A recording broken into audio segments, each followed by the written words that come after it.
Hello and welcome to Dead and Kind of Famous, where we dig into the life stories of dead folks who enjoyed a touch or two of fame in their time. And now reside permanently in the Hollywood Forever Cemetery.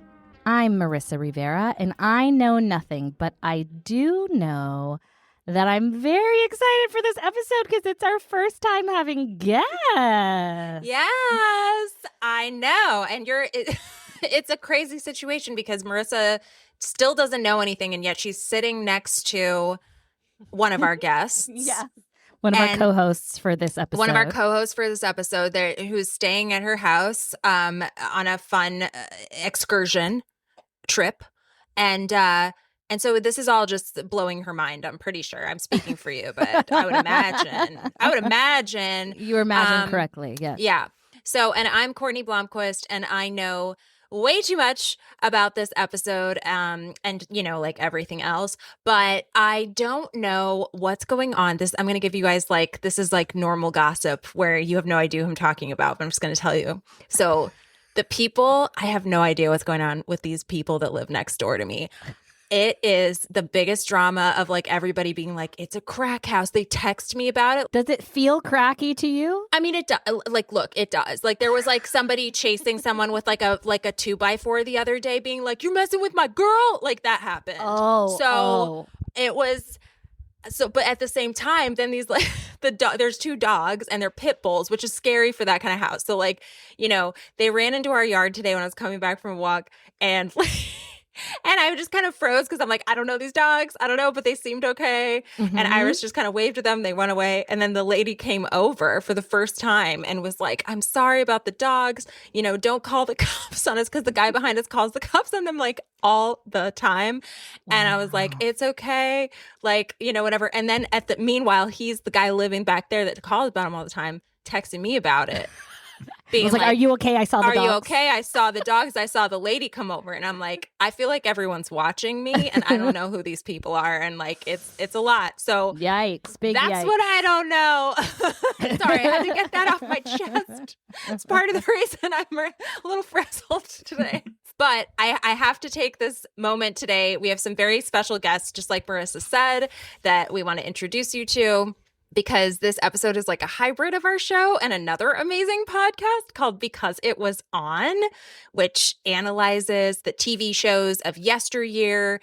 And they are all about the nostalgia and the deep dive of the entertainment industry and history of it all. So I think this is pretty much a perfect hybrid. And this episode is going to be a treat. So, I want you guys to introduce yourselves. Who are you? Who is here? Who's in the room? The people don't know. Hi, I'm Jessica. Host of Because It Was On. And what I don't know how my cats are today because I am traveling. I'm here live in studio with Marissa, which is great.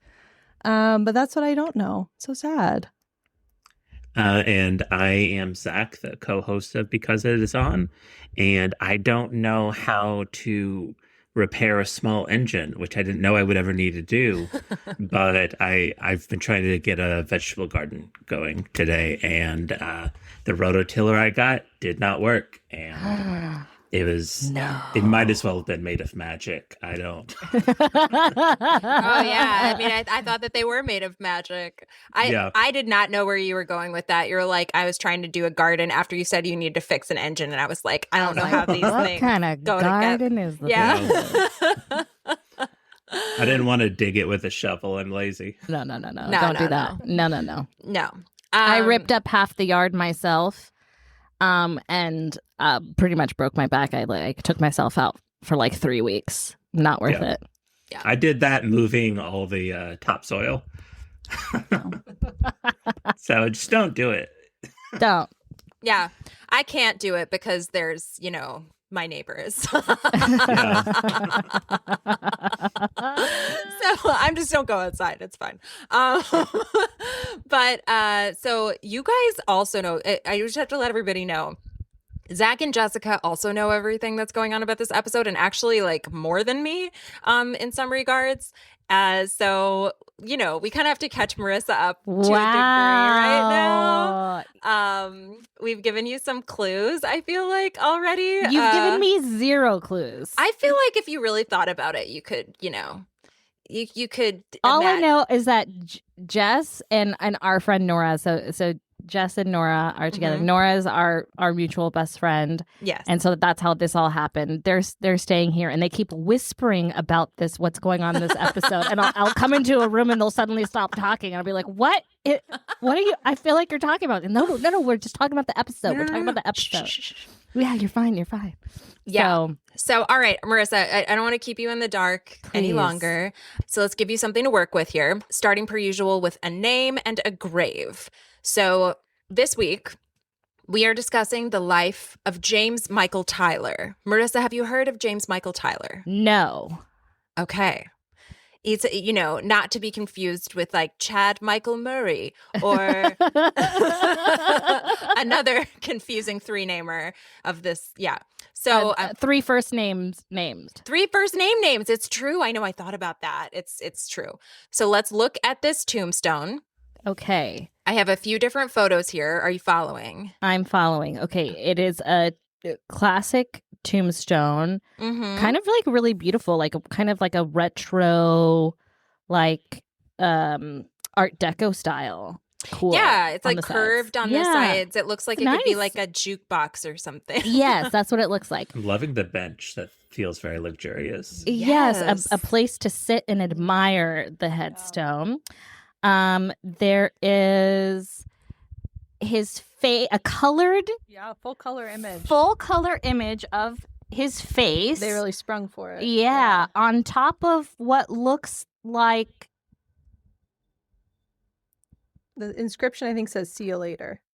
It says "See you later." Okay, see you later. James Michael Tyler, born May 28th, 1962, and died October 24th. 2021. A Gemini. I know, so close to your birthday, Marissa. So close to my B-Day. And also his face, I just noticed his face is actually in front of a marble columned building, a white marble columned building. In the headshot. She's looking in at the headshot. Oh, that's a reflection. Like this is Murder, She Wrote. The reflection of the tombstone. That's why I asked. I'm like, are you looking at the... What is the reflection?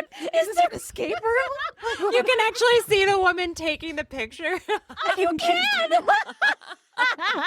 It's shiny. Well, as I was going to say, the very well-kept headstone. Yes. Okay. It's shiny. It is shiny. Right. Oh. And yeah, okay. I feel like this was how old is he? 60. What's the math here? That would be 59. 59. That's kind of young. Yeah. Okay. Right. So I just want to like point out, because you guys don't know this, but this is probably the first time that we've had someone with like a legit tombstone, actually. I think that like everyone else so far has been in like the mausoleum or one of the mausoleums, or has been like one of those graves that's actually like a thing on the ground. I should know these terms by now that we've been talking about all this, but I don't. But I think like Elvira, or not, oh my God, how dare I say Elvira? Vampires. Not yet.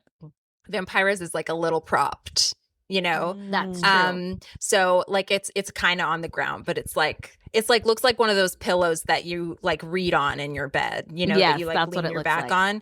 But anyway, I also wanted to include a map here to show just kind of the proximity of this grave. If you're familiar with Hollywood Forever, it's very close to Toto's cenotaph, which is a term I also didn't know, but they put it here. It's Toto's memorial statue. So very, very close to all that, and close to the road. The dog, yeah? As in the dog. Mm-hmm. Yes. The Toto. Yes, and we've done Toto. So this is like a prominent part of the cemetery. Just right off of one of the main pathways. Yeah. So just to say, all right. So Marissa, now is the point in the episode where you give us James Michael's. I'm going to excuse me this up every time. Excuse me. It's James Michael Tyler. It's James Michael Tyler. Can you get? Anyway, he goes by any of his names. He does. All right, Marissa, can you give us James Michael Tyler's entirely fabricated life story? Go. Sure. Hey, what's up, guys? It's James Michael Tyler, JMT As everyone knew me growing up, I'm West Coast born and raised, South Bay, what. Always been a California boy. Born into a big family of 6. I was the ham in the sandwich, one could say. Middle child, and I was often ignored and left to my own devices. So I just, from a young age, created an entire imaginary world for myself. And as one does when you're a California boy, I went to film school in the 70s, 80s, early 80s. When I was like 10. Yeah, what I said. I went to film school in the early 80s and just had like a really cool ass punk rock time studying film and how to make film. And I was really interested in sound design, actually, because I grew up by the ocean and the sound of the waves just always really lulled me to sleep. So I studied sound engineering and I started doing film and television and sound. And I know my epitaph should say, "Hear you later," but I wanted everyone to know that I will see you later in the afterlife. Peace out. Wow. Okay, first of all, I just want to say I love the first person obituary. Yeah. Always really good. Yeah.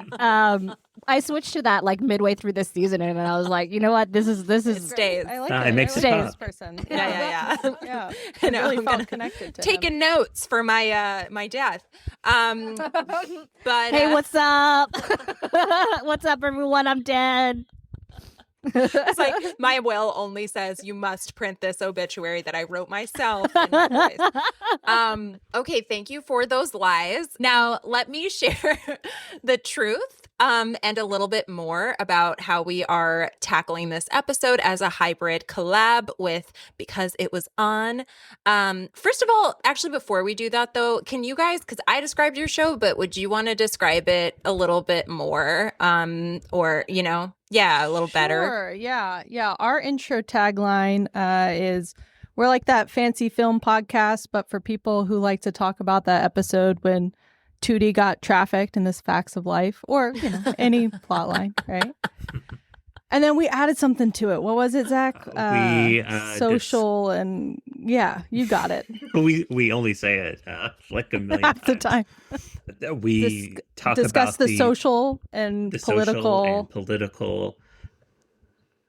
and cultural and cultural dynamics. We discussed the social politics and histories of your favorite sitcoms yes. with varying degrees of seriousness. That's perfect. That's perfect. it. Yes. Yep. Like I said, perfect pairing. Yeah. Perfect pairing. So we've done like an episode on the history of AIDS through sitcoms. Like wow. Like Mr. Belvedere was the propagated the information that you couldn't spread AIDS just through casual touch before the Surgeon General did. Wow. So we have an episode on that.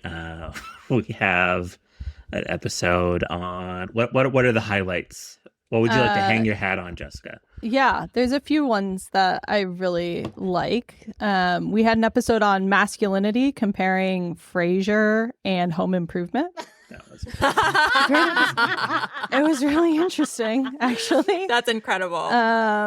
There was working class home helpers, which was The Nanny and Who's the Boss. It was really interesting. Single moms is one of my favorites. Single moms who work too hard. Yeah. That one is great. That one is great.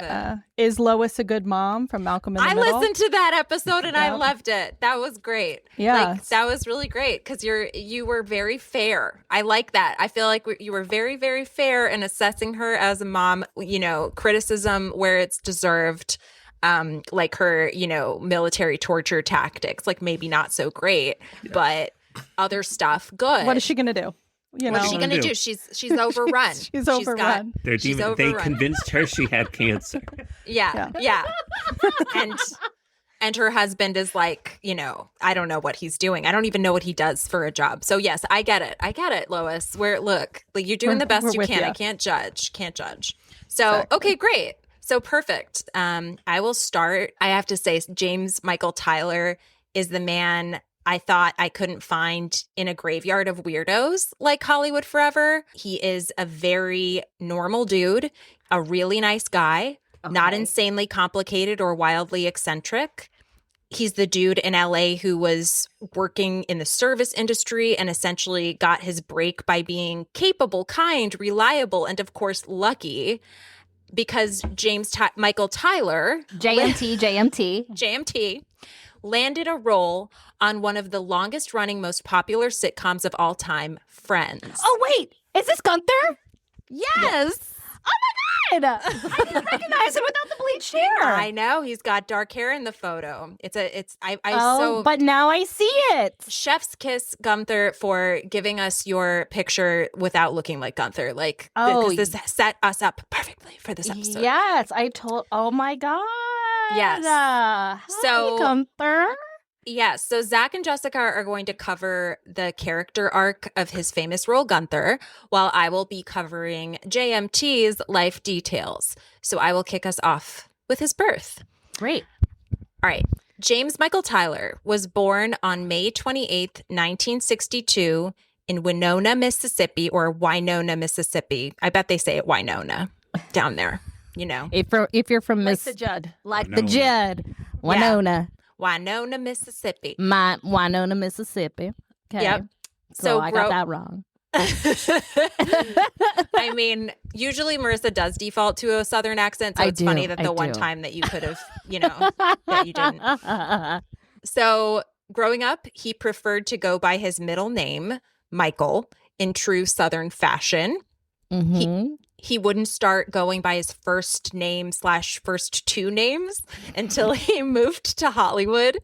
And that makes sense because he really moved to Hollywood when the 3-name thing was a thing. Very in vogue. Yes. Yeah. But I will just call him James Michael because I have to make a choice that we can all follow, or JMT. We'll switch it up. We'll do what we need to do. I probably wrote it differently a few times just to keep it interesting. So James Michael's father, DeWitt Eugene Tyler, was a retired United States Air Force captain. Is that how you'd say that? I would think DeWitt. DeWitt. Yeah, was a retired United States Air Force captain, and that was his father. His mother, Mary Sue Pullen, was a homemaker, and James Michael was the youngest of 5 children. Oh, I was close on that. I know, you did get that. He was a big family, so... Not the ham, more like the butt end of the bread. Yeah, exactly. The caboose. Exactly. All of his siblings beside him were grown and out of the house in 1973 when tragedy struck the Tyler home. DeWitt got in a car accident and died from his injuries, and less than a year later, Mary Sue died of breast cancer. So, just the worst double whammy, yeah. So by the time he was 11 years old, James Michael was orphaned. So oh my gosh. I know it's a sad start to Gunther's backstory here. So sad. That's really awful. He really brings that pain to the performance.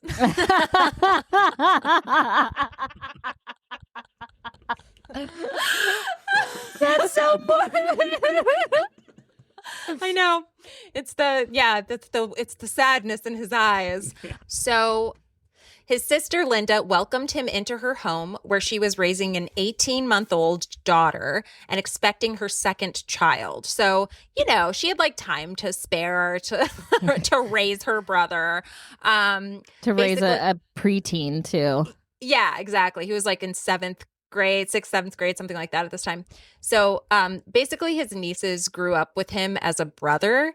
And although Linda says he was reserved, he was also very funny and always pranking his little sister nieces, whatever you would call them in this weird scenario. So His brother-in-law / father figure, Dr. James W. Clark, was on the music faculty at Anderson University, where he was living in South Carolina.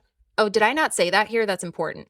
He moved in with his sister Linda in South Carolina. So he had to move from Mississippi to South Carolina. South Carolina. Whereabouts? Zach might be familiar.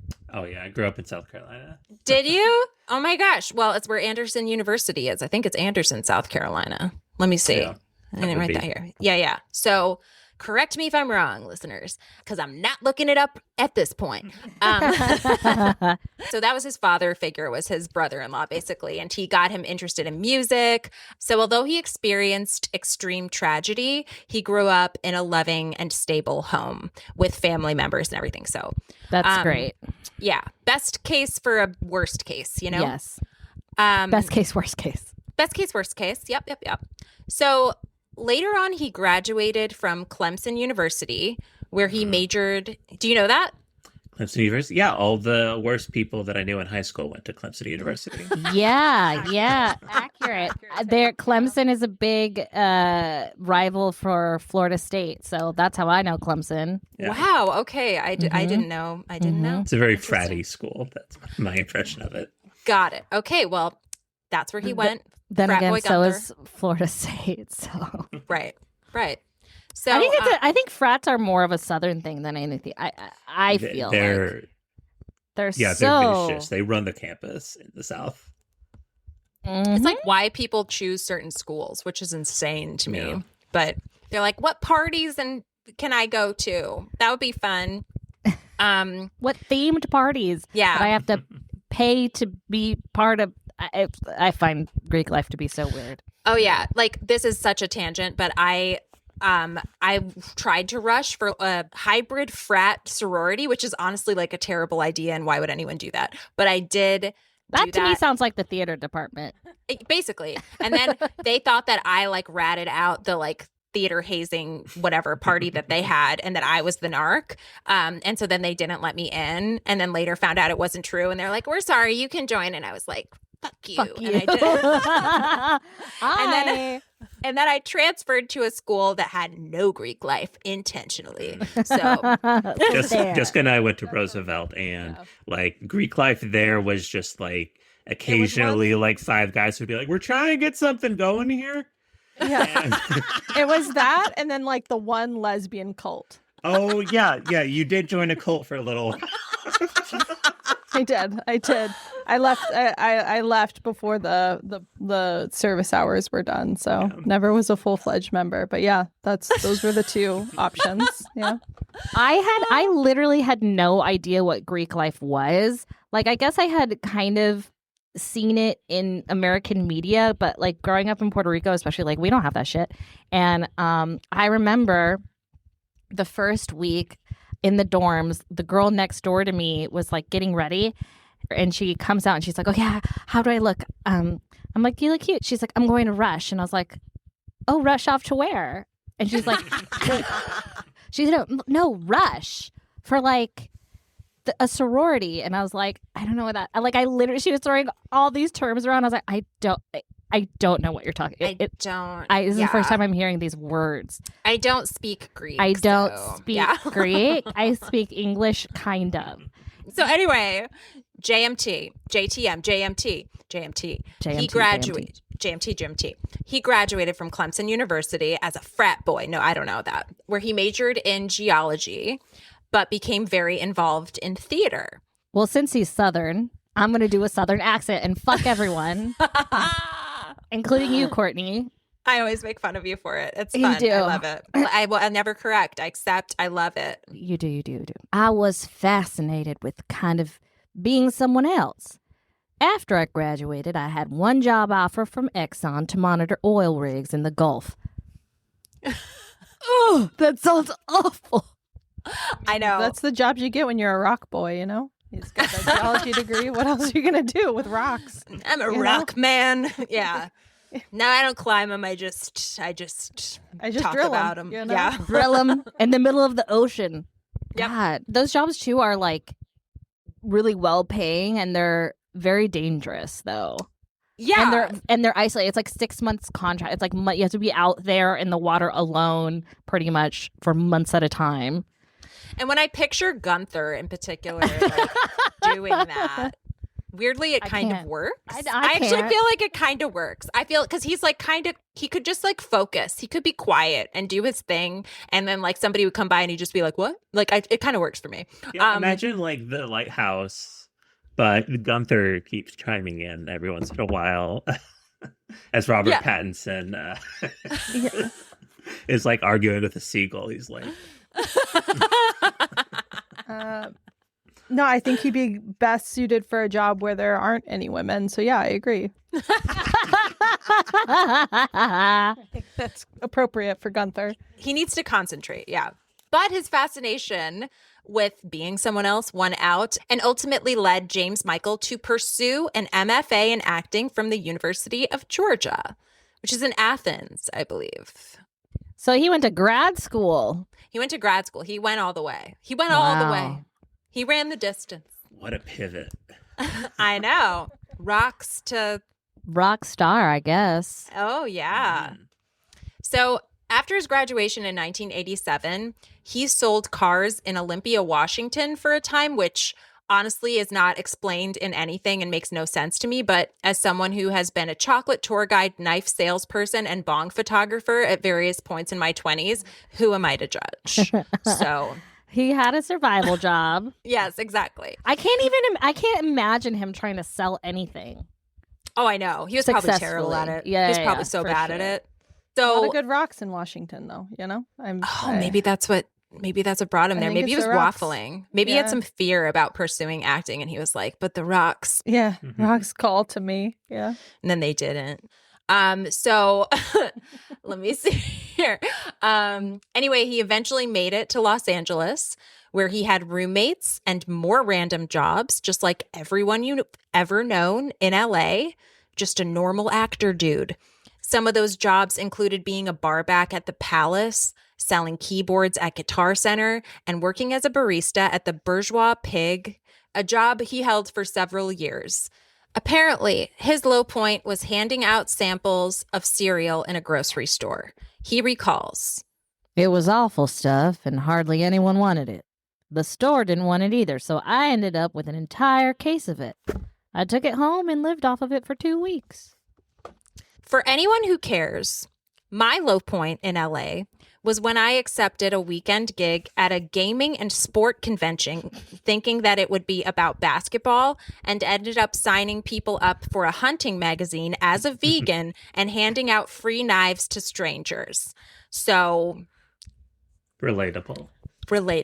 Yeah. I remember you called me after your quote-unquote shift, and you were like, "So what am I doing with my life? This is what my day was." And I was like, what? Just at a convention center handing out knives all day. It was weird. And then like they paid me in cash, you know, and they're like, "Hey, can you mail this giant vinyl sign back to us?" And I was like, "Yeah." And then I threw it in the trash on my way out. I was like,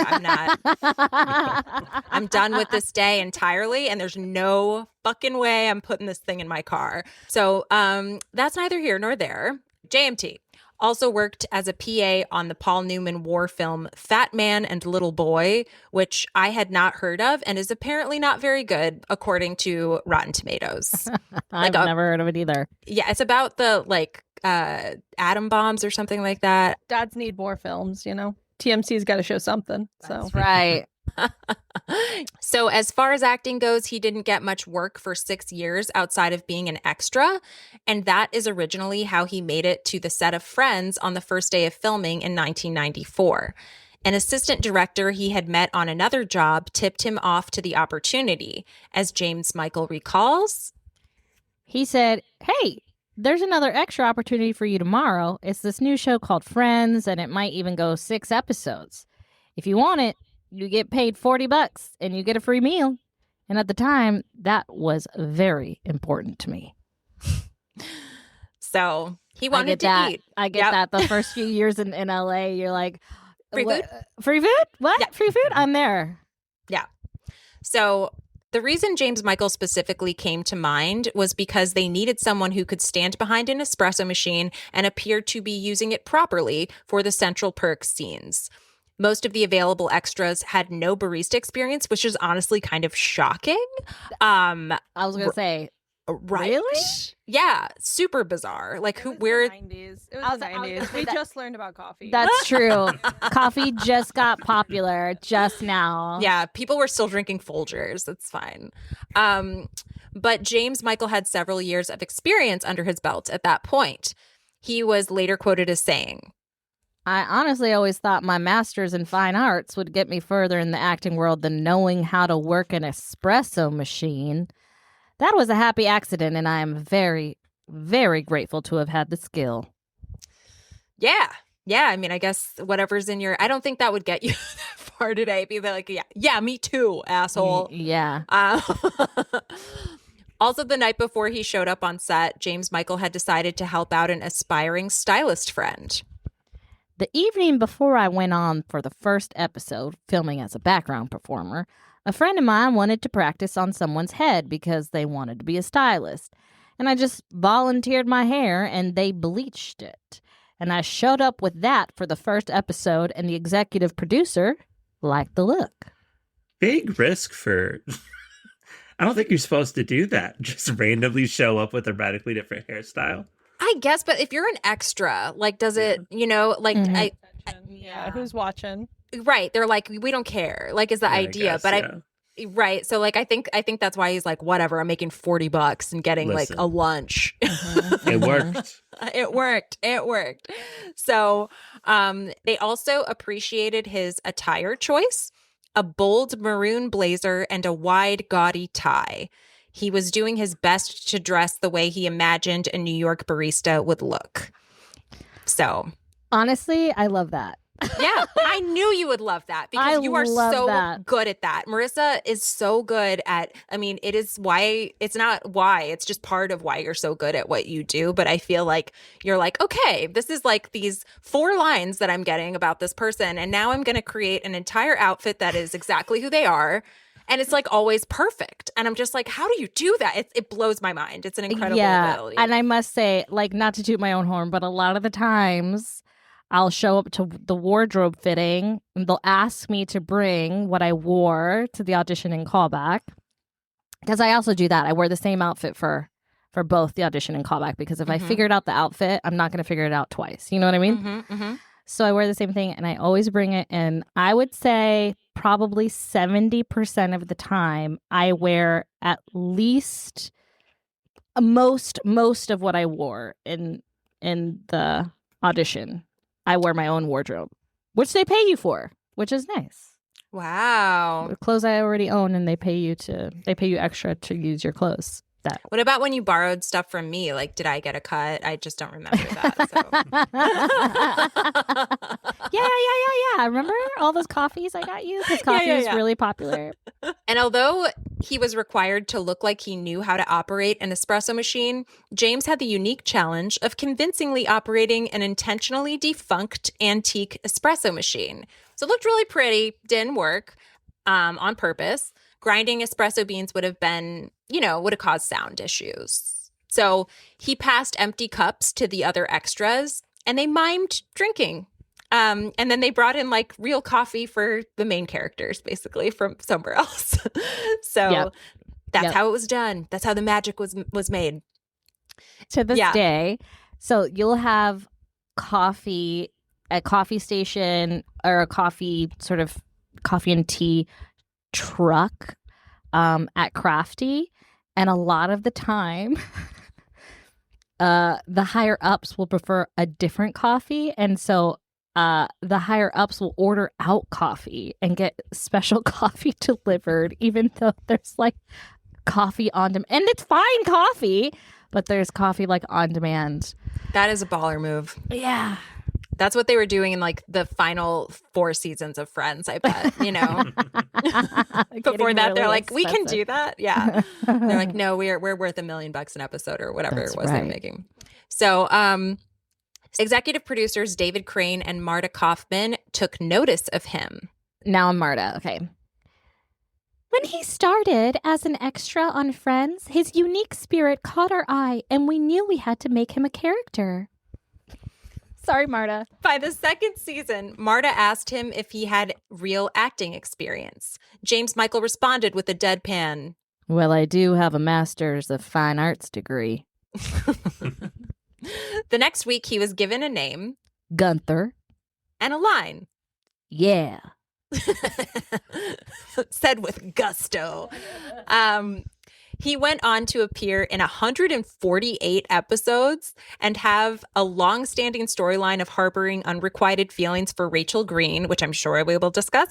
He continued to work at the Bourgeois Pig for the first 4 years, but then decided to go, mostly because he felt guilty for taking the shifts. Once Gunther was more established, they would have me on all week, not just one day a week, basically. I thought, okay, I don't really have time for this. The Bourgeois Pig managers and owners said, honestly, you're only here like 1 or 2 shifts. And there were other employees who were friends of mine, he continued. I loved it for the social aspect. It was like my way to see everybody in the neighborhood. But I'm like, I really should give these shifts up because it just didn't seem right. I feel like you've had this exact same scenario in a lot of ways, Marissa. I was going to say, yeah. I kept my day job for like way longer than I needed to. And I would always just like give up my shifts and stuff. And it got to a point where I was working like 1 or 2 times a month at the comedy club I was working at. And we had TVs in the bar. And so a lot of times I would be working a shift and the bartenders would be like, Marissa, your commercial's on TV. What the fuck are you doing here? Please leave. Why are you here? Why are you here? Yeah. So you get it. It's hard. It's hard to let go of that safety net, though. It really is. Yeah. And also, like, he started as an extra. This is like, you know what I mean? Yeah, it's kind of like, you give me a name and a storyline, but like... where he thought he might be used for maybe 6 episodes if he got lucky for $40 a day. Right. So. Yeah, totally. I get it. So he didn't need it anymore. Although estimates of his earnings vary, Celebrity Net Worth calculated that he earned an impressive $4.65 million from playing Gunther on Friends, which doesn't account for another $1 to $2 million that he collected when the show was sold into syndication. So not too shabby for a barista who was originally cast as a background barista, you know? And that's why you unionize, baby. That's incredible. Yeah. That is amazing. Good for him. Yeah, really good. So he definitely rose above his original casting, and many fans even refer to him as the 7th friend. But he was humble to the end. When asked about how fans react to him, he said, "Fans don't really quote Gunther lines back to me, but I often have people saying, 'Hey, Gunther, make me a coffee.' And I'm like, 'Hey, dude, Gunther was a character I played, but I'll make you a coffee just to be nice.'" So nice. What a sweet sweetie pie. Yeah, what a kind soul. Fans may not be calling out their favorite Gunther lines on the regular, but James had a few favorites of his own. In an interview with Today, James said that he especially enjoyed getting to say the line to Phoebe's loose-shorted commando boyfriend. "Hey, buddy, this is a family place. Put the mouse back in the house." Put the mouse back in the house. Put that mouse back in the house. That is a great line. That's a great line. That is a great line. Another notable tidbit is that James Michael married his first wife, Barbara Chadsey, in 1995, just a year after beginning working on Friends. They separated in 2003 and didn't file for divorce until a decade later, which is interesting.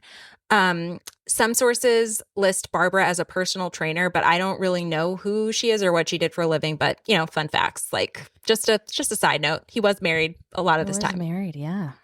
So now I want to pass the baton to Zach and Jessica so they can tell us all about the character of Gunther.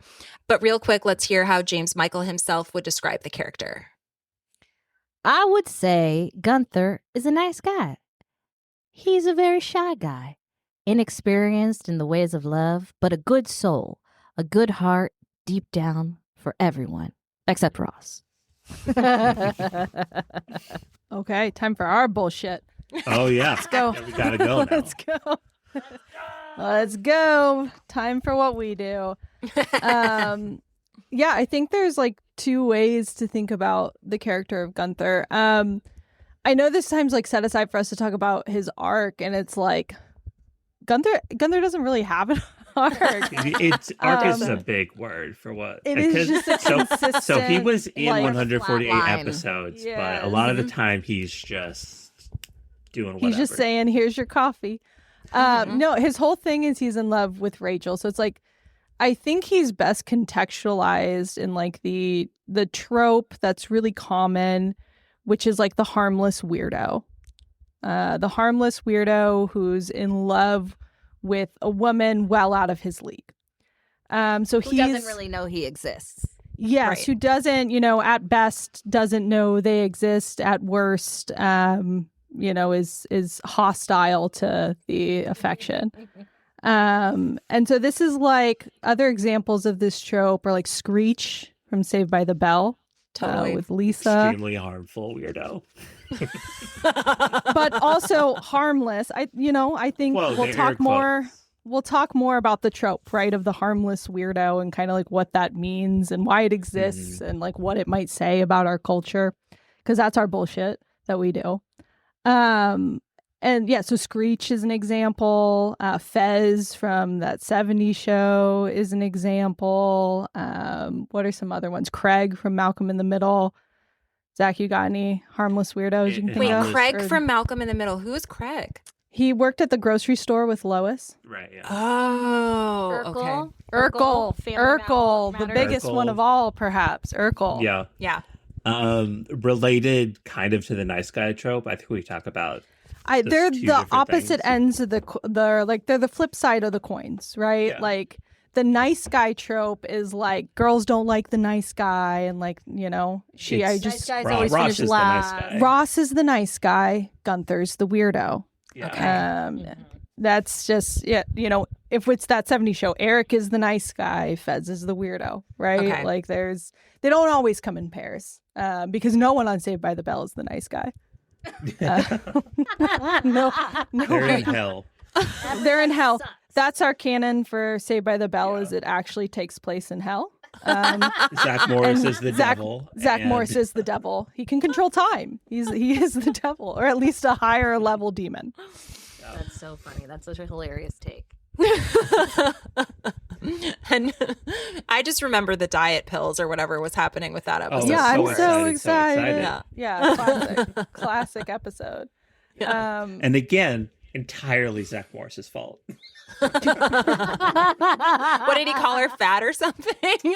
He wanted her to be like he kept putting pressure on her to do his sexy girl dance video. And so she was also like studying for a test or whatever, and so she's burning the candle at both ends. She's having a panic attack, and he's like, I'm sorry, you're weak, but you still need to do it. Get it together. Yeah, you like gotta take more pills. Yeah, it was like an energy pills situation. Yeah. Most things in Saved by the Bell, they come back to Zach. So go ahead and watch it through that lens if you guys are interested in a rewatch of Saved by the Bell in hell. But harmless weirdo. Yes, the harmless weirdo. A few characteristics of it is they're sort of like a neutered, like emasculated version of a man a little bit. The Screech, Urkel. Like there's that one joke in Friends where Gunther is in his usual spot, just like lurking behind the couch listening. And Rachel's talking about her man problems, and she's like, I want to date somebody. And he gets excited in the back, and then she says, I want a man. And he like walks away. Like, I'm not a man. And walks away. He's like, oh, not me then. Let me. Shit. Yeah. Shucks. Yeah. Interesting. And just sort of like in the periphery of the woman's life, sometimes a sex pest. I don't know if Gunther necessarily is a sex pest, but I would say I was just thinking I would say Janice might be the female, version. the female version does exist. I think the interesting juxtaposition is the female versions of this are more resoundingly hated, whereas the male versions of this are seen as like classic characters. Yeah, so true. I think Tina in Bob's Burgers would be like a beloved version of it. That's the closest we're gonna get. Yeah. Yes. But Bob's Burgers break lots of molds. Yeah, they intentionally do that. But yeah, the male versions, I think that's like part of what I think about with this trope is like, how do we expect like the objects of their affection to react to them in these shows? And I think that like says a lot about where these characters, or like why this trope exists. And it's like, I think we expect that everybody knows that the character that they're after is out of their league. We do sometimes like root for them to get what they want, but on the whole, we know it's not realistic because it falls outside of like our pecking order of what types of men get what types of women and what types of women should, go for certain types of men. But on the whole, there's an expectation for women to see this type of behavior that these characters like Gunther, he's on the more harmless end, I would say, but characters like Gunther exhibit as something that they should just tolerate and think is sweet and nice. And harmless. And harmless. When Gunther was her boss. Yeah. Gunther was Rachel's boss for like a considerable period of this show. And that's uncomfortable. It's an uncomfortable power dynamic, and it's a weird situation to be in. Not so harmless when you're literally someone's employer. And then I think like on the other end of it too, the other way women who are in this position are treated is as though they are taking advantage of this person's like goodwill and good nature. Like there's a time where like Rachel has a hairless cat and Gunther's the only one who will like buy it from her, and he buys it from like $1,000 more than $1,500 more. Which at the time in the 90s. Yeah, I don't know where he's getting it from his barista job. That's his whole life savings is gone. I'm gonna see what $1,500 in 1994. Exactly. So it's like, and like I think a little bit of how that is framed is like she's aware of his affections. That's part of the joke. Is like she's aware of his affections, and like she essentially takes advantage of it when no one else is available. And so I think that's like a slightly harmful way for this dynamic to be set up, because I think it just gets like, it's a way of normalizing harassment that women face, and also like it's a way of saying that like women essentially can take advantage of it, when at the end of the day Gunther's just been weird to her this whole time, right? But we're supposed to love him, I think, as an audience. Yeah. And just so everyone knows, $1,500 in 1994 equates to about $3,300 to $3,000, almost $3,400. I've never met a barista with $3,000 in their bank account ever. No, he affirmed that cat. That was a Klarna purchase. That was a buy now pay later cat. A Klarna cat. That's his name, Klarna. Yeah. It would be a good name for a cat. He's still paying it. There's Smelly Cat and there's Klarna Cat. Yeah, it's Klarna Cat. He Klarna'd that cat for sure. It's on layaway. Oh, damn. Well, I want to know. So tell me, like, some of the things that when you have this perspective, like, what are some of the instances of Gunther's behavior that are the most problematic? Yeah. I would be interested to hear this because I have a slightly less harsh take on Gunther. Like, I was looking for it too. I was combing through and I was like, all right, I know this trope. He's gonna smell her hair. He does smell her hair. He does smell her hair regularly. He regularly smell her hair. Anytime he's near enough, he's getting a whiff. Oh my God. That's you know so what though? Creepy. They probably just didn't, from an actor side of it, he probably just was never really, I mean, he definitely wasn't getting a lot of lines most of the time, right? So it's like he was just doing a lot with the a little. Yeah, he was doing a lot with a little. Gunther is like a nicer version of this character. It's like as tame as this version of this character can be. He's and doing his little like internal monologues and stuff mostly. Mostly internal monologues, yes. His like he sits within this overall trope of this type of character. He is like he's weird with her and like how he interacts enough that like if you're a woman you notice this type of behavior, right? Like he's not doing anything to like outwardly harass her or abuse his power, but it's weird enough to be like, yeah, my boss smells my hair, you know, smells your hair, calls you sweetheart. Outwardly hates my like breath. Hostile to my boyfriend, like hostile to my boyfriend. My boss has built an entire fantasy life in his head of running away with me, you know, like there's enough there for it to be like uncomfortable. He is the more tame, mild version of this, and at the end of the day, like this character only exists to make Ross look cool. Because that's hard to do. In comparison, yeah. Because that's hard to do. Yeah. That is very hard to do. That is, yeah. Yeah, it's there to make, like, Ross suck less. Like, that's the entire reason Gunther exists. And, like, Zach we should just let Zach talk more because every time we go in hard on Friends, we get ate up. So I should, like, calm down. It. It's true. People don't like. People don't like that at all. You want to? He's stepping up to the plate. He's ready for the fight. Yeah, he's cracking his knuckles. Well, we just won't put this one on TikTok. You know. Yeah, we get ate up. But go ahead, Zach. Go ahead. You have a charitable view. You go ahead. Speak on behalf of the hair sniffers. No, I think I basically agree with you. Like as far as the trope goes, he's probably like on the end of the spectrum. It's a problematic trope, but there's way worse. Absolutely. Screech is way worse. Yeah, Screech is way worse. Gunther is just a sad sack that pines for a girl that comes to his coffee shop. And he sniffs her hair, so let's not get it twisted. So you say he only exists to make Ross look better by comparison.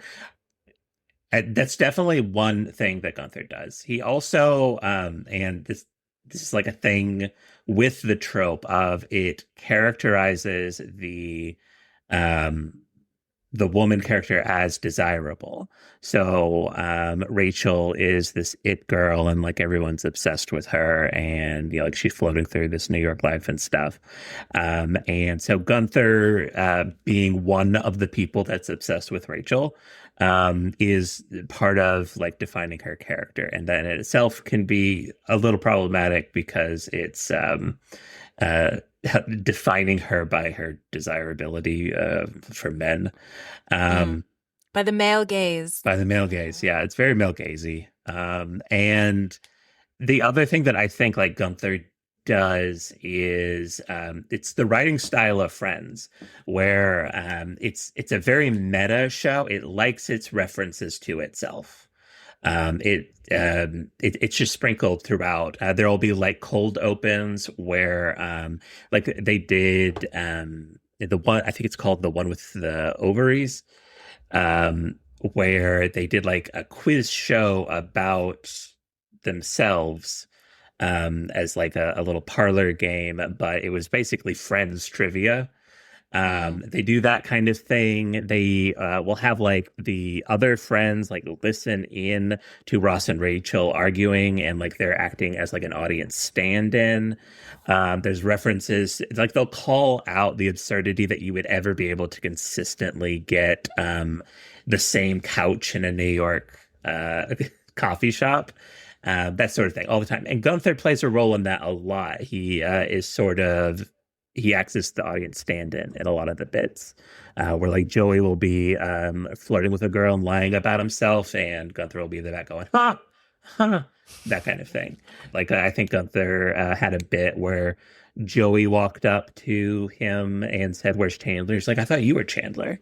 Yeah. And it's just... So that's funny. Yeah. That's funny.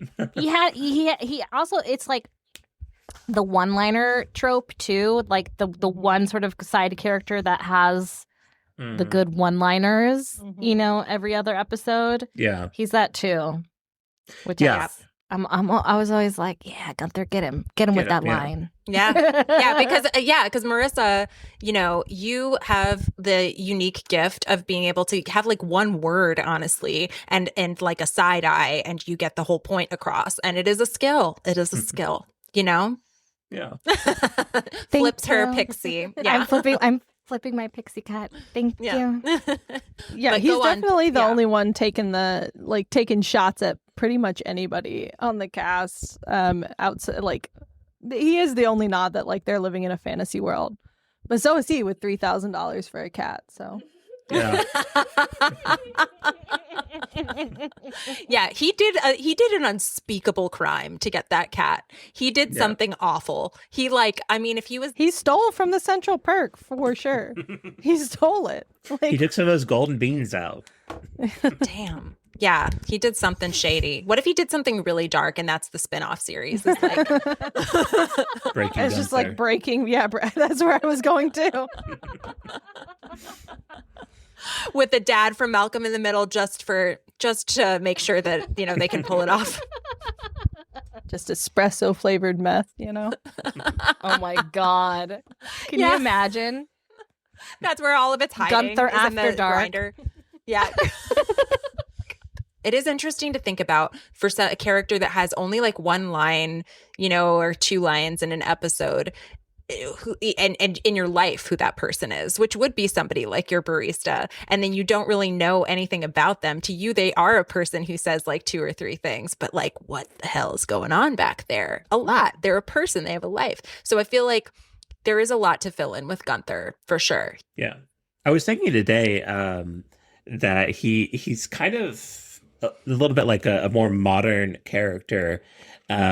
In like comedy, like a Dan Harmon sort of character, where like in Community, there are lots of like Dan Harmon's style a lot of the time is that like a side character will have like a surprisingly rich, detailed life.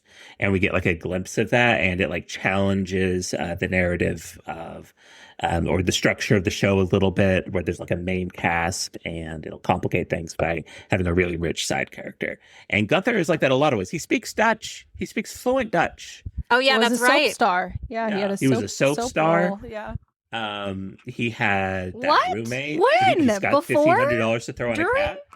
It's so Joey gets killed on his soap opera, and he goes and he complains to Gunther about it, and then Gunther tells him about how he was once killed on his soap opera. The joke being that like, you're done for, man. Like, your next stop is to be a barista. You're about to be a barista. Yeah. Wow. Gaze upon your future. I love that. I am the ghost of Christmas future.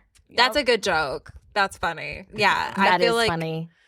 Okay, all right. So I didn't know that one. I missed that. Okay, I didn't know that. A soap star speaks fluent Dutch, which feels realistic. Like he must be. Did they ever explain it? No. I mean, I think they with the hair. My thought was that they like, you know, they're like fill in the blanks. Dutch. Yeah. Yeah. Like, who are some of the whitest people we know? The Dutch. They're the only ones with hair that like kind of naturally can look like that. Yeah, it's like so. Well, canonically, he dyes his hair. Oh, okay. Oh, so maybe it's just like a Dutch affinity then? Yeah, he might be like a weeboo for. Did they say that he dyes his hair on the show though? Yeah, there was a bit about it where Joey's like, Gunther says, "Hey, I'm gonna go off to dye my hair or something," and Joey's like, "But I love your natural color."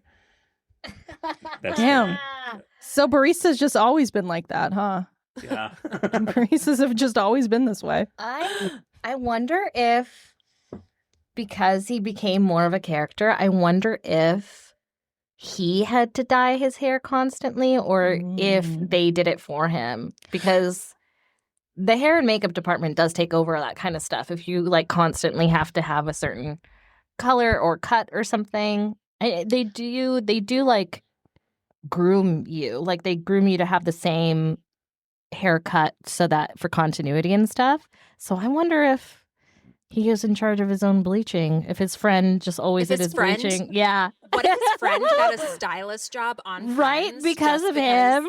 That would be incredible. That would be so great. But I do know that, yes, he had to, it was, that was like a one-off hairstyle for him where he's helping a friend, and then he had to bleach his hair every 2 weeks, he said, for 10 years. My God. And that's expensive. I'll do it for $4 million. I mean, yeah. I'll do it every 2 weeks for the rest of my life. That's fine by me. Fine by me. I'll shave my head, whatever. Literally. Yeah. Fully hairless. I'll do the eyebrows. I don't care. You'll be the hairless Klarna cat. Yeah, I'll be the hairless for $4 million. Yeah, I'll do it. It's fine by me. That's amazing. All right. Is there anything else that we don't know about Gunther? That we know about Gunther, actually, is what I want to say. Like, that have been established details. Established details. What do we know about Gunther? I don't even know his name. Nobody else does either. He kissed Phoebe one time. He did kiss Phoebe. Consensually? Well, Phoebe kissed him. Phoebe kissed non-consensually, actually. Yeah. Phoebe was the predator in this situation. Well, she is the lovable weirdo. Yeah. She is the lovable weirdo. He had a cold, and she was like trying to get her voice back, and she thought, like, let me get this cold and maybe I can get it back. That was her logic. So she kissed him, and then he felt like he cheated on Rachel. Yeah, he confessed to Rachel that Phoebe. Wow. Wow. They actually Phoebe and Gunther would have made so much more sense together. They do. I mean, they have some funny bits. There's one time where like Phoebe's talking to Ross about Gunther, and she's like, "Yeah, Gunther's more classically sexy, but you have all of these other things going for you, Ross."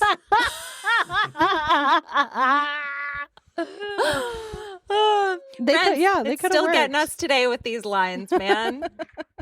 It's pretty funny. I feel they got some humor out of him. I get it. They were like, that is something we can squeeze. That's something we could squeeze some funny out of. Yeah, you had to have like a node that's so opposite the rest of the group, right? To provide sort of balance to that universe. He's everything that they're kind of not. Even like the way he speaks is just so deadpan. And deadpan, short, slow. Yeah. The main cast, they're talking in like sitcom speak and highs and lows, up and down. He's just Gunther. Yeah. That's very true. Yeah. All right. Is there anything left to say about the character of Gunther?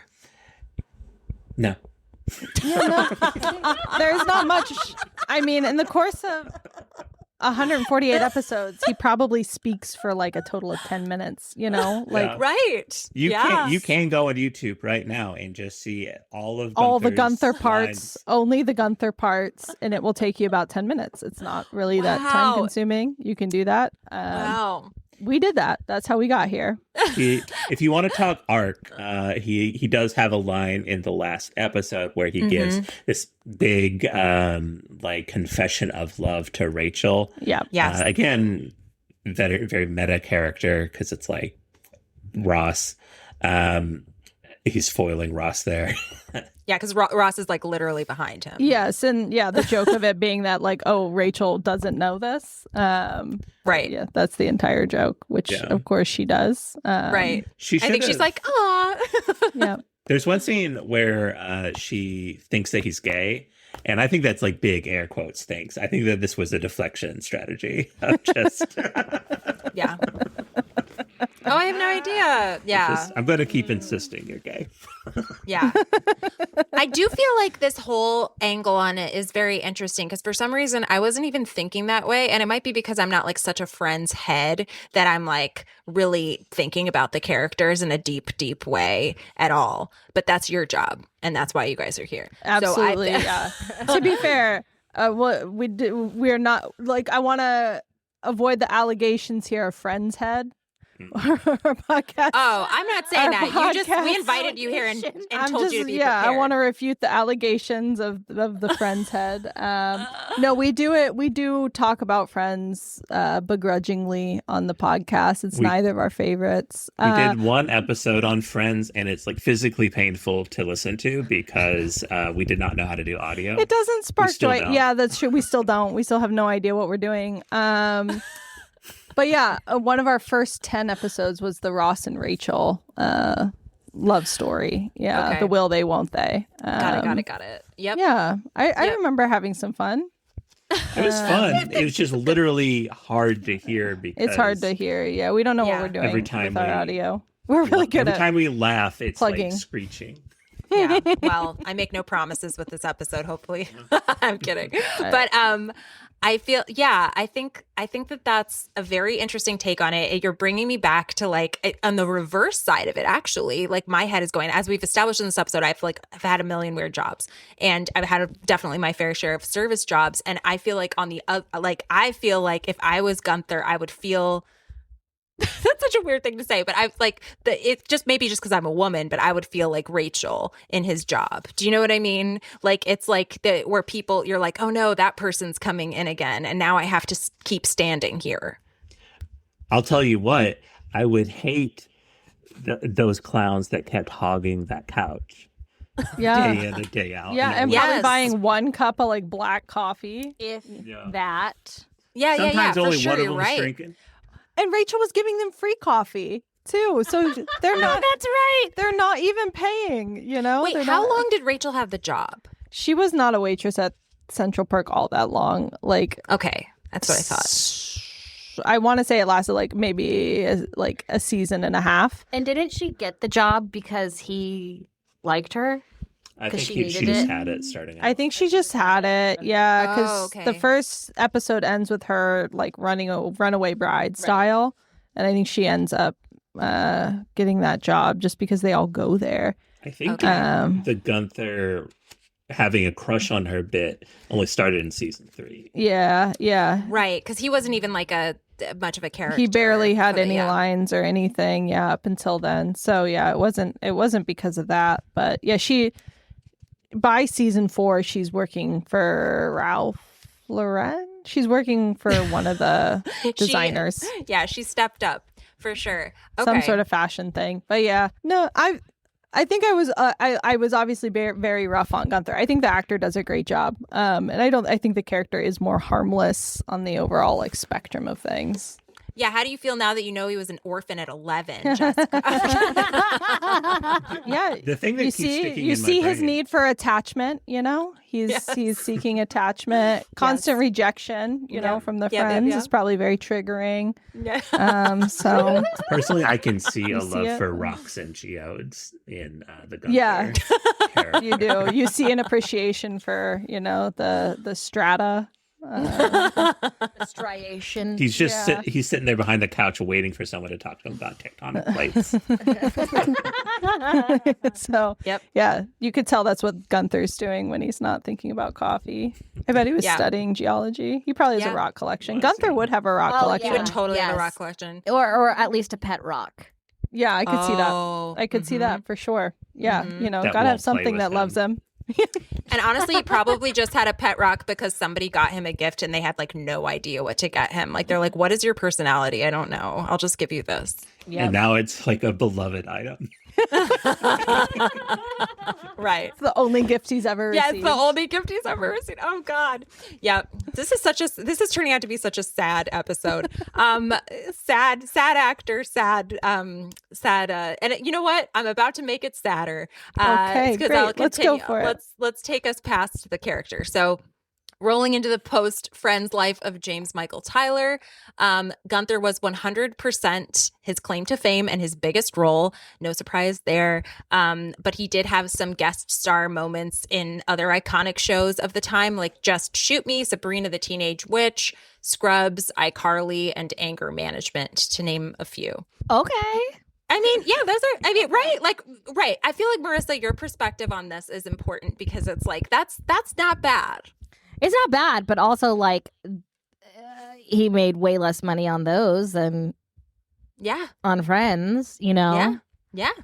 For sure. I feel like I don't know what I'd want. If I'd rather like have a big character for a small amount of time or a small character for a big amount of time.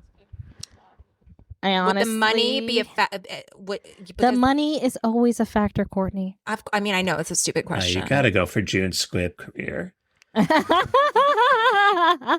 I feel like for me, I would assume or hope that like a bigger role would then create opportunities for other bigger roles. You know, that's, you know, kind of like what you hopefully do. Like, I think I would be fucking miserable stuck playing a barista when you already were a barista. Yeah.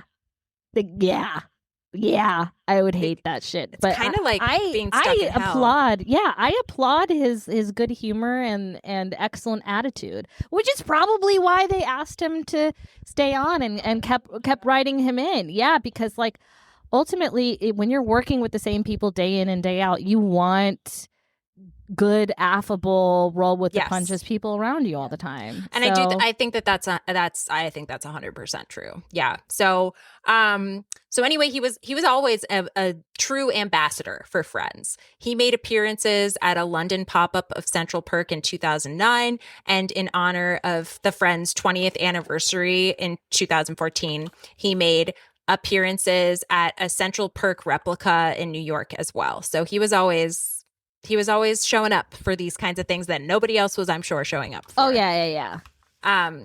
So in 2017, he married his second wife, a PA named Jennifer Carno, and he was absolutely crazy about her. Cute. Yeah, so happiness for Gunther, but then sadness again, because unfortunately, just a year after they married, James Michael was diagnosed with stage 4 prostate cancer. No, that's why he died so young. Yes. No. So for anyone listening who doesn't know, the way you detect prostate cancer is with a PSA test, and men, you should start asking your doctor to add that test to your blood panel by age 45. Apparently, they don't think of that, which is crazy, but so you have to advocate for your own health and ask for this. A normal PSA is 1. James Michael's PSA was around 640. So that's stage 4. What's PSA? What does PSA stand for? I don't know, but prostate screening something. Prostate. So PSA stands for a prostate-specific antigen. Okay. That makes sense. So, yeah, you're not supposed to really have any, 1 is fine, but 640 means something is wrong. Yeah, for sure. It's a blood test. It's a blood test that measures the level of a protein produced by the prostate gland used primarily to screen for prostate cancer. Yes. Yeah. So it's right. Your doctors could be like, you're fine. But I guess like the age is like 45 is when you're supposed to do it. So he was treated for a while, like in the first year or so with hormone therapy, like a pill basically that he took every day. And he was feeling fine. But then during the pandemic, the cancer mutated and went to his bones, causing fractures and tumors in his spine that paralyzed him from the waist down. So, God, that's awful. Awful. So in 2021, there was a Friends reunion special, but James Michael chose to attend over video call rather than in person, as he said himself in one of his final interviews. It was bittersweet, honestly. I was very happy to be included. It was my decision not to be a part of that physically and make an appearance on Zoom, basically, because I didn't want to bring a downer to it all, you know? Yeah. So he was being sweet, I guess. As always. Yeah. So knowing the seriousness of his diagnosis, he had only 2 final goals: to make it to his 59th birthday, which he did, and to save at least 1 life by spreading the word about prostate cancer and the PSA test needed to diagnose it. So to support that mission, he worked closely with the Prostate Cancer Foundation until his final days. And on October 24th, 2021, he lost his cancer battle. His castmates left touching tributes via social media. Jennifer Aniston. Friends would not have been the same without you. Thank you for the laughter you brought to the show and to all our lives. You will be so missed. Heartbreak emoji. Courtney Cox.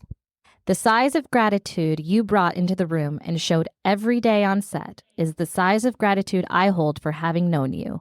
Rest in peace, James. Lisa Kudrow. James Michael Tyler, we will miss you. Thank you for being there for us all. And David Schwimmer.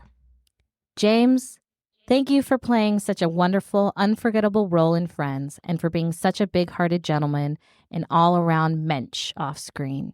You will be missed, buddy. And then Matt LeBlanc and Matthew Perry were like not specific enough to read. So let's just skip those. Okay. But one work of Tyler's that I did not mention earlier was a spoken word performance by James Michael of a poem titled If You Knew by poet and sometimes Beach Boys lyricist Stephen J. Kalanick. Having always dabbled in music, James Michael also composed the music behind the song, and it was featured on a 2016 tribute album to Kalanick. It was actually nominated for a Grammy for spoken word album, which I didn't know was a category. Whoa. Yeah. Did not know that was a category. Okay. Right? That's one they don't show. Yeah. In the award ceremony. So after he died, a short film was made to accompany his recording and serve as a fundraiser for the charity he cared about so much, the Prostate Cancer Foundation. And the poem itself reflects on life and mortality, so it's very fitting. I will include a link in the show notes if you guys, want to check it out. It's kind of interesting, non-Gunther performance from James Michael. I almost played part of that for the ending of this episode because it's kind of fitting, but I think Rachel's line after Gunther finally professes his love to her is a hard one to beat for a memoriam. After she breaks his heart gently, she says, "When I'm in a cafe having coffee or I see a man with hair brighter than the sun, I'll think of you." So, R.I.P. James Michael Tyler. Snaps. Your character gives us complicated feelings, but also we are proud of you as an actor for making so much damn money and saying so little. Jesus, so little, so few lines. People are always like, "How'd you remember all those lines?" It's like, because I didn't have any. Yeah. But I think the one question we always ask at the end, and we keep forgetting to ask actually, Marissa, is what would we offer to a box of bleach? Put it at his grave. That's a box of gift. Bleach or like a little bag of coffee. Yeah, I was thinking coffee. Cup of coffee. Yeah. Yep. A bottle of Tresemme so he can smell Rachel's hair forever. a little airplane like travel size bottle of Tresemme for the road. Yep. For the road beyond. Yes. These are good. Yes, I like it. I hadn't thought of anything, so I feel like these are all great and I accept them.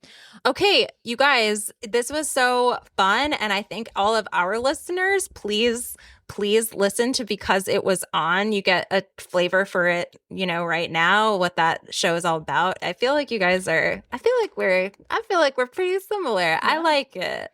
Come yeah, this was fun. I love this. Yeah, this was great. Thank you for having us. Thank you so much for coming. I can't believe it ended up just being here. It worked out. I know. It's fantastic. I love it. And also, like, Marissa hadn't met Jessica until this moment. I love that. This is true. Like 2 days ago. And now look at us. Now look. Yeah. Collaborators. And I've already given you, as your girlfriend's best friend, I've already given my stamp of approval because I've already met you. But what about you, Marissa? Yeah, you want to do it right now? She's okay. We'll talk about it later. Yeah, we'll talk about it later. Thank you so much for listening. Your support and enthusiasm for the show are the reason we keep doing it. So thanks for the kind words. They really mean the world. If you liked the show or have ideas for episodes we could or should do, please drop us a comment in Spotify, Apple Podcasts, or YouTube. And if you haven't yet, please follow the show and tell every cinephile and taphophile, fun fact, that's a person who loves graveyards, about your new favorite niche podcast. And if you want to see transcripts, photos, and sources for our episodes, check out our Substack, Dead and Kind of Famous. Dead and Kind of Famous is written, produced, and edited by Courtney Blomquist. It is hosted by Marissa Rivera and Courtney Blomquist. And special thanks to Jesse Russell, my husband, for allowing me to yammer on about the episodes before I can spill it all to Marissa. He tends to have some good insights and ideas, so thanks. Until next time, you might not be famous, but you've got a story to